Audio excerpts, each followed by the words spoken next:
kelompok 4.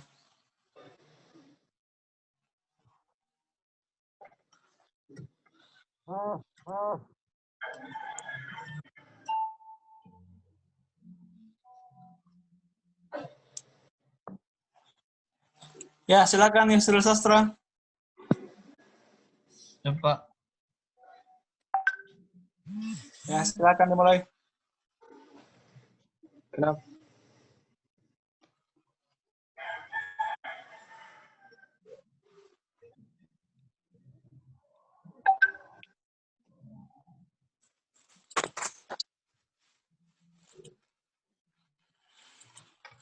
Assalamualaikum warahmatullahi wabarakatuh.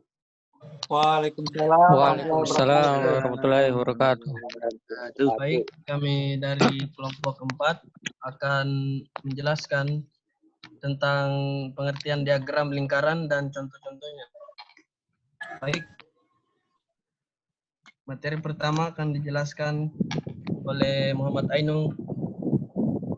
Muhammad Ainung dipersilakan. Terima kasih. Darman Nindi. Apa izin Pak? Berikutnya.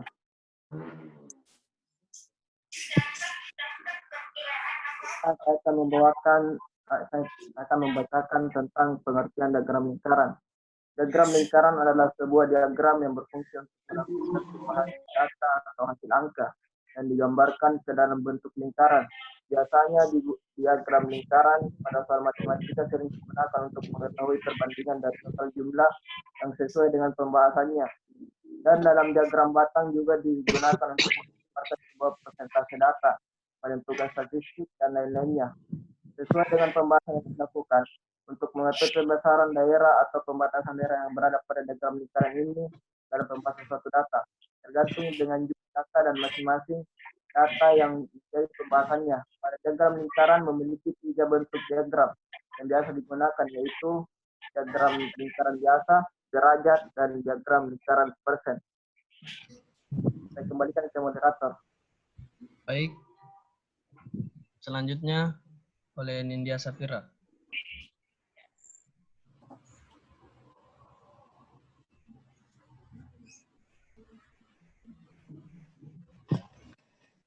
Adapun 3 rumus bentuk diagram lingkaran, yang pertama yaitu diagram lingkaran biasa. Rumusnya adalah jumlah data sama dengan total jumlah data dikurang total data. Yang kedua, diagram lingkaran derajat. Rumusnya yaitu jumlah nilai sama dengan jumlah sudut per 360 derajat dikali total nilai. Yang ketiga yaitu diagram lingkaran persen. Rumusnya yaitu jumlah nilai sama dengan jumlah persen per 100% dikali total nilai.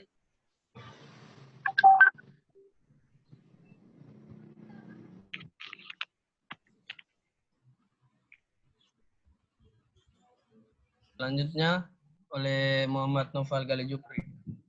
Persilakan untuk Noval.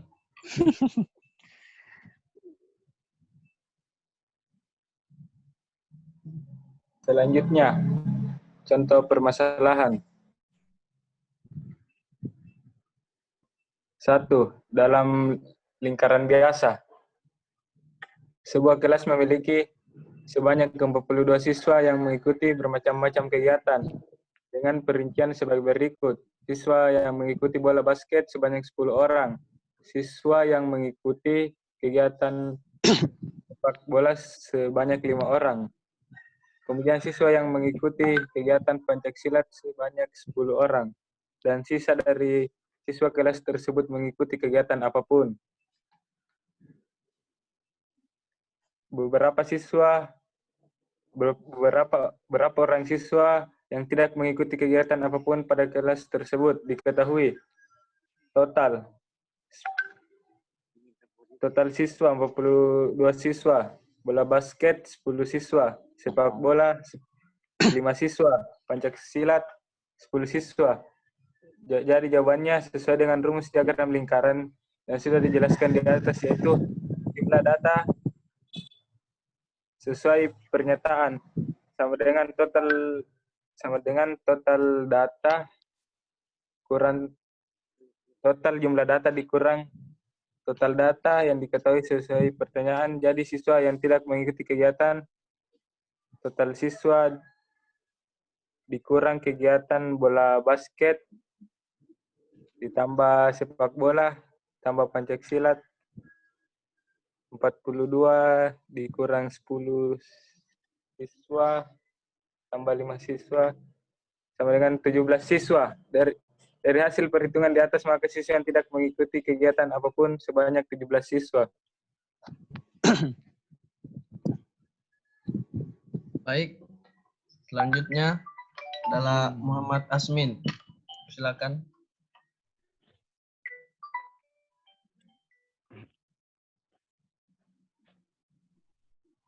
Muhammad Asmin.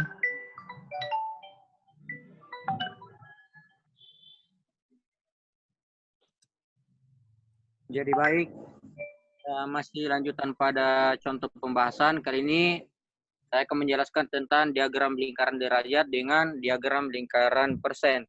Di sini yang membedakan hanya pada, sebenarnya rumusnya di sini hampir sama, cuma yang membedakan di sini adalah derajat menggunakan diganti di situ menjadi 360 derajat, sedangkan persen diubah menjadi ke 100%.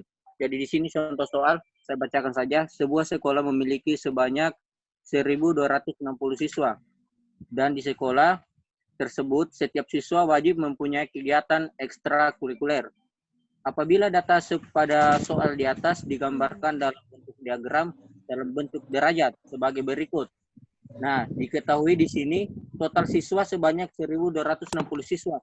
Bola basket 100, ini tertera sebanyak 100 dalam bentuk derajat, yaitu 130 derajat.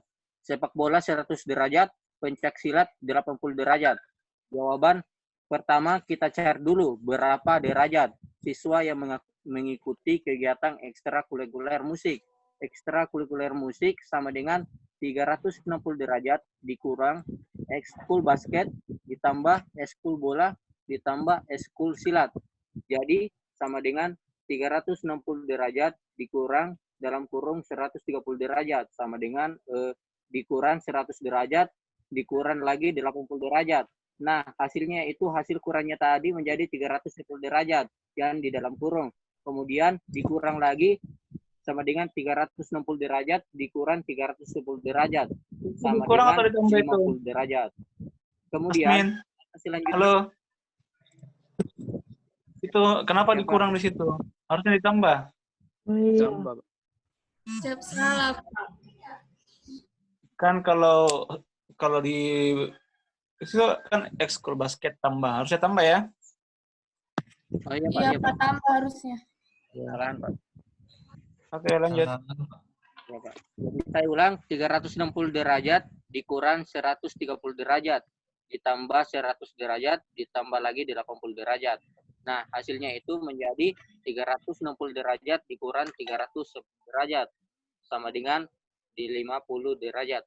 Kemudian langkah selanjutnya itu menyesuaikan dengan rumus diagram lingkaran yang sudah dijelaskan di atas, yaitu jumlah nilai dalam kurung sesuai pertanyaan sama dengan jumlah sudut dibagi 360 derajat dikali total nilai yang diketahui sesuai pertanyaan.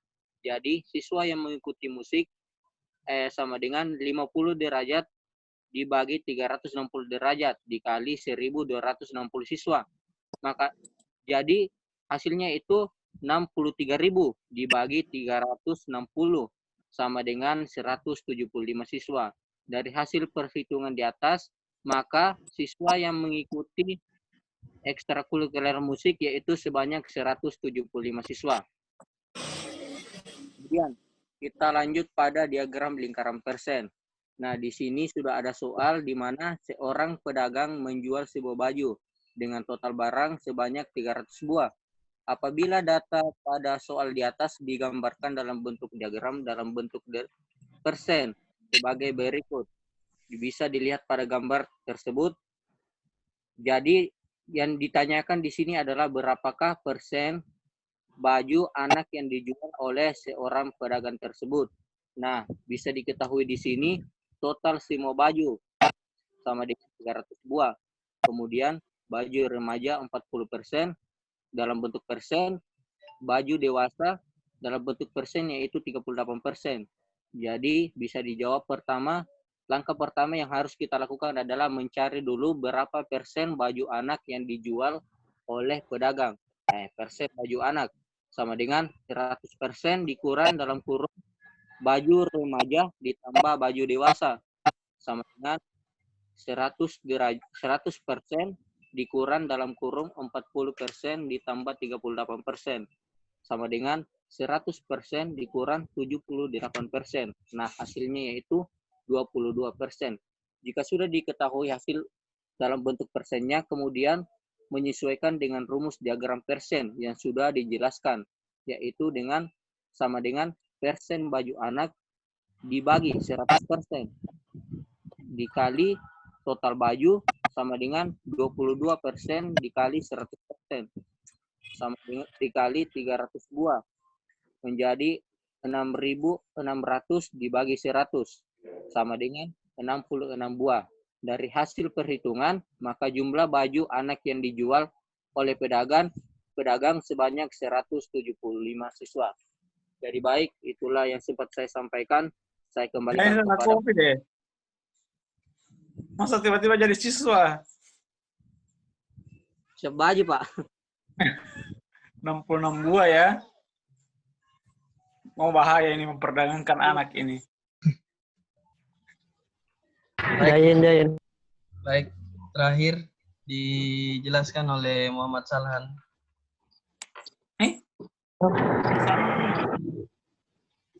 Apa jelasin? Salhan. Mana Salhan? Siapa? Saya kira masih bermasalah ini. Siapa? Ini pakai HP-nya teman, Pak. Sudah absen di kelas? Ya, belum, Pak. Masih belum di-download ininya, Pak. Google Classroom-nya, Pak. Bukan tadi di WA belum masuk ya? Ya. Masih diurus. Artinya, Pak.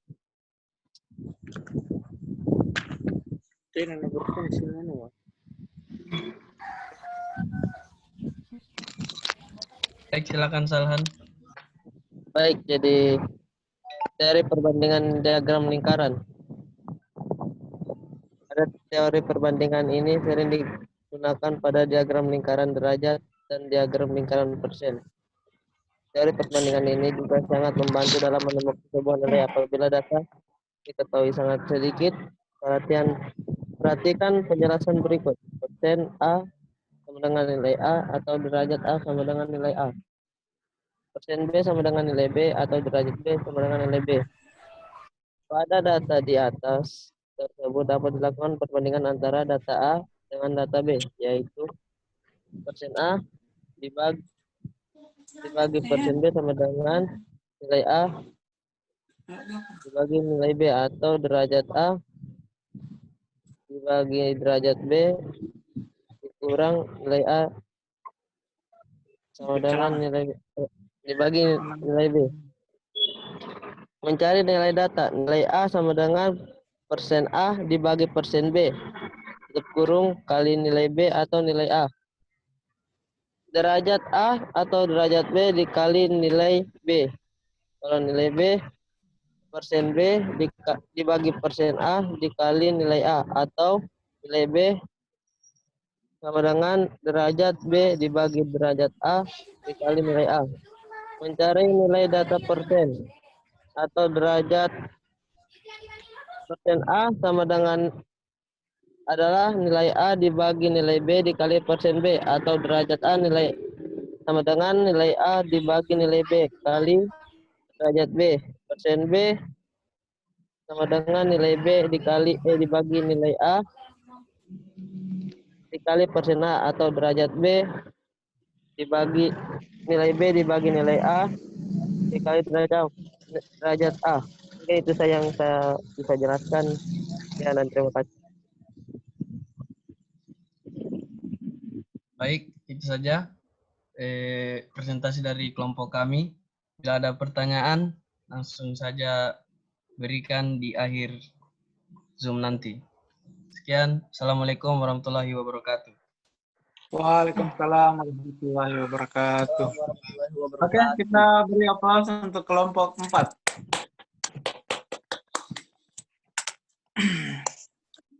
Selanjutnya kita ke kelompok 5. Sudah ada anggotanya kelompok 5? Sudah ada, Pak. Ya, silakan siapa yang moderatornya? Baik.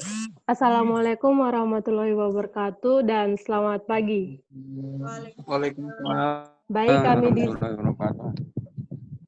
Baik di sini kami dari kelompok yang beranggotakan Nur Hasanah, Karasni Febriani, Tristania Sirpanangalus, Ronaldo Liu, Yogi Fatur Rahman Saleh, Yusril Arman, dan Zulfazri.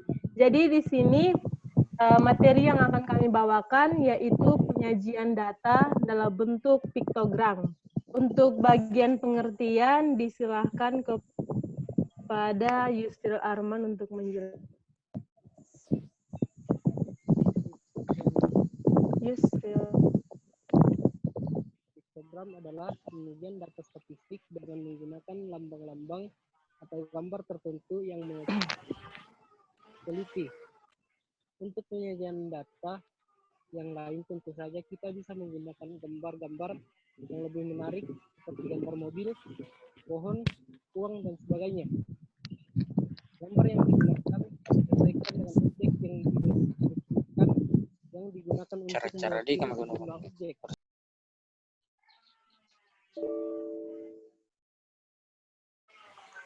Selanjutnya, bagian kelebihan akan dijelaskan oleh Hasanah.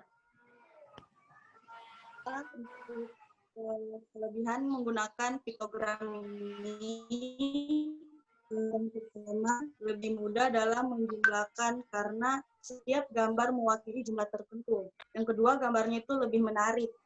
Kita bisa lihat di slide ini, di sini satu gambar mewakili 200 orang. Jadi untuk tingkat pendidikan TK, jumlahnya di sini kan ada 7 gambar.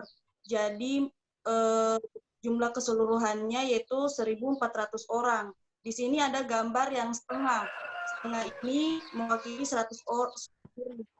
Kalau gambar penuh mewakili 200 orang, jadi kalau setengah mewakili 100 orang. Jadi kesimpulannya untuk tingkat pendidikan TK, jumlah keseluruhannya yaitu 1.500 orang. Saya kembalikan kepada moderator. Baik, untuk materi kelemahan dari piktogram akan dijelaskan oleh Yogi.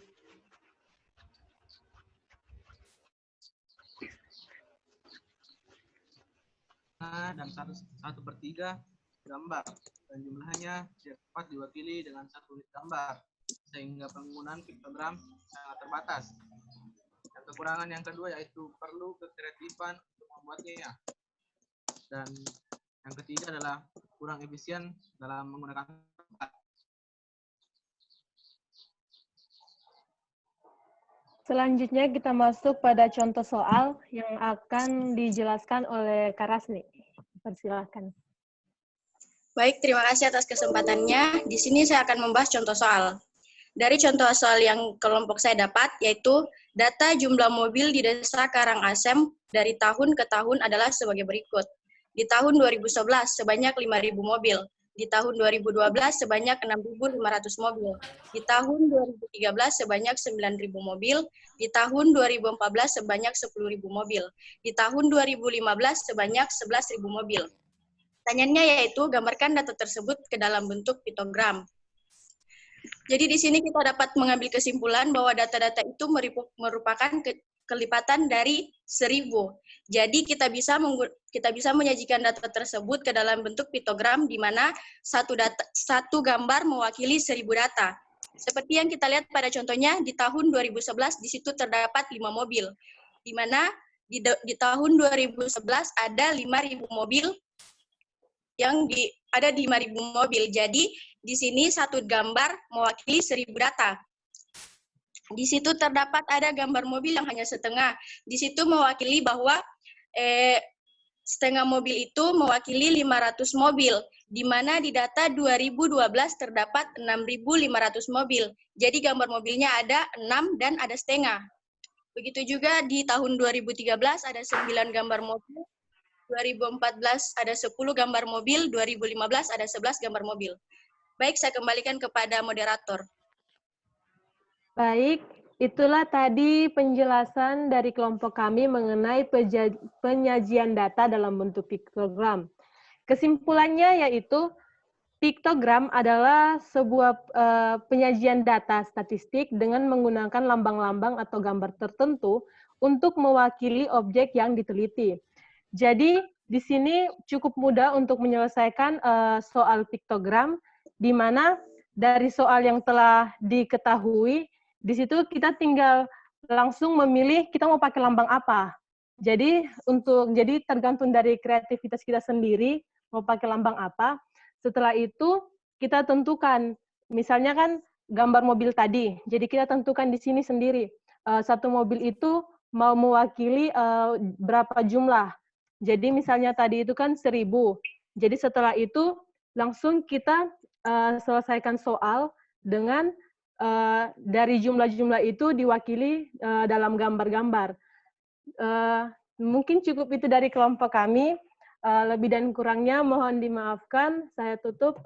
Assalamualaikum warahmatullahi wabarakatuh dan selamat pagi. Waalaikumsalam. Waalaikumsalam. Selamat pagi. Oke, itu tadi dari kelompok 5 ya. Kita beri aplaus untuk kelompok 5. Oke, selanjutnya kita akan adakan sesi tanya jawab. Jadi kemarin sudah presentasi kelompok 1 sampai kelompok 5. Nah, sekarang kita akan sesi tanya jawab. Kan dari kelompok 1 mungkin satu orang bisa bertanya ke kelompok 2. Bagaimana? Saya, Pak. Ya, silakan. Siapa nih saya? Asmin, Pak. Asmin kelompok? Kelompok 4, Pak. Iya, mau bertanya ke kelompok? 1, Pak. Ya, silakan. Kelompok 1 Jadi dicatat baik. ya. Jadi baik. Assalamualaikum warahmatullahi wabarakatuh. Waalaikumsalam. Jadi saya akan mengajukan pertanyaan kepada kelompok yang materinya mengenai diagram lingkaran. Jadi baik, berdasar bukan diagram lingkaran kami, diagram kotak. Diagram kotak garis ya. Ya. Diagram kotak garis, maaf. Berdasarkan penjelasan diagram kotak garis, kelompok saya menyimak bahwa materi atau penjelasan yang dipaparkan adalah data kuantitatif atau bentuk angka. Berdasarkan bagian 2 statistika yang saya baca, pertanyaan saya, apakah diagram kotak garis bisa juga dibentuk dalam data kualitatif? Kalau memang ada, sebutkan contohnya.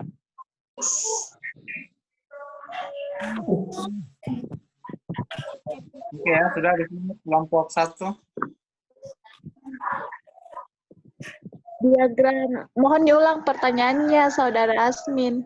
Oke. Berdasarkan penjelasan diagram kotak garis, saya menyimak bahwa materi penjelasan yang dipaparkan oleh kelompok 1 adalah data kuantitatif atau dalam bentuk angka.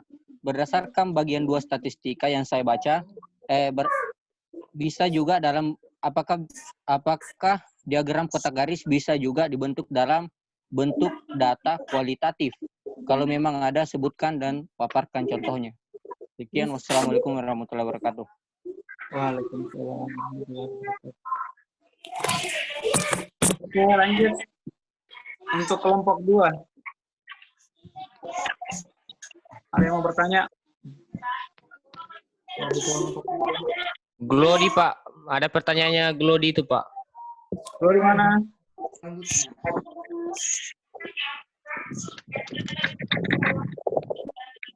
Halo, dijelaskan. Ini Pak Glodi kelompok 2 juga, Pak. Sama kelompok 2, kelompok 2.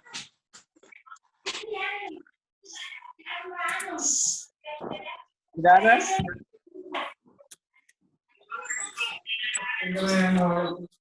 Kalau tidak ada kita lewati dulu ya. Pertanyaan untuk kelompok 3. Kelompok 2 membahas diagram garis ya. Kelompok 3 membahas diagram batang. Ya, silakan. Petri.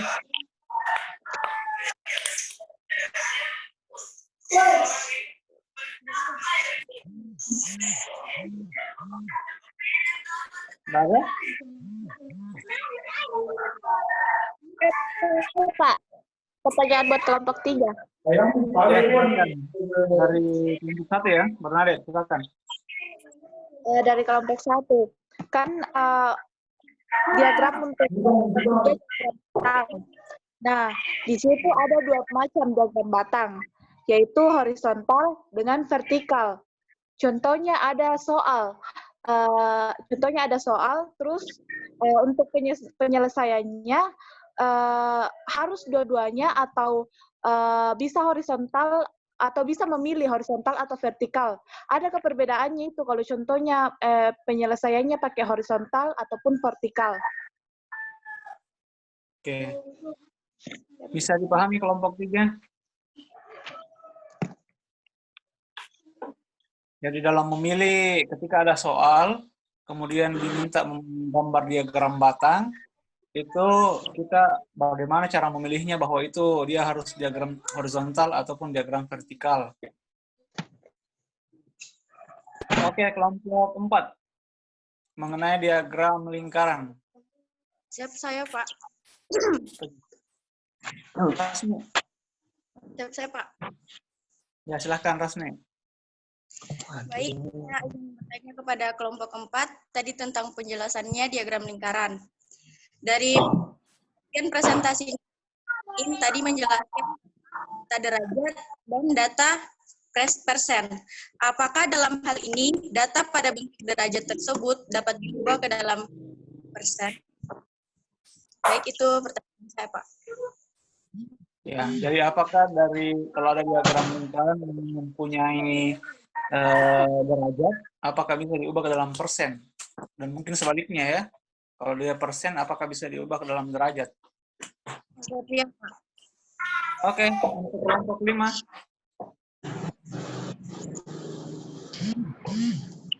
Saya, Pak. Ashar.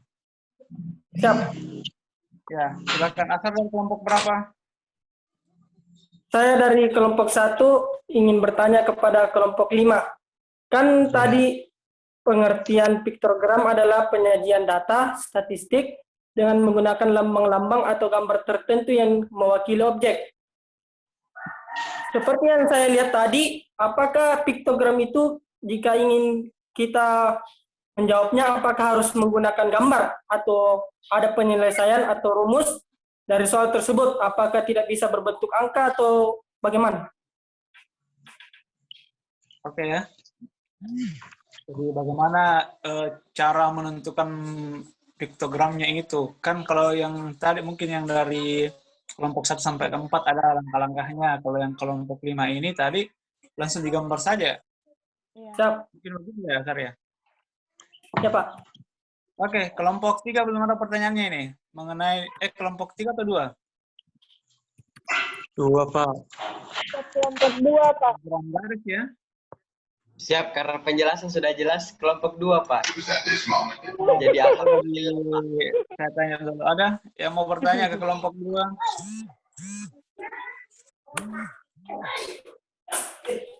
Ada? Tidak ada? Jelas nih, Kak. Oke, kalau tidak ada saya yang bertanya ya. Wah, mantap. Ya. Nah, untuk kelompok 2 kan dia membahas diagram garis, ya. Nah, pertanyaannya Bapak, ya, ketika ada ceritanya soal, ya, dari mana kita mengetahui bahwa itu harus digambar dengan diagram garis, ya. Kan tadi banyak diagram. Nah, kenapa misalnya tadi contoh yang kamu berikan itu yang kemarin, kenapa harus digambar diagram garis? Oke. Bisa dipahami ya?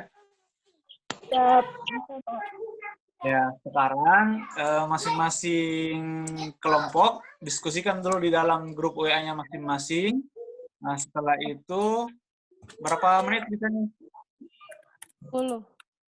10 menit ya? 10 menit. Bukan lagi di room ini ya. Kita diskusikan bersama. Oke? Jelas? Oke. Assalamualaikum warahmatullahi wabarakatuh. Silahkan masuk ke grup WA kelompoknya masing-masing untuk mendiskusikan jawabannya. Kita ketemu 10 menit lagi. Oke.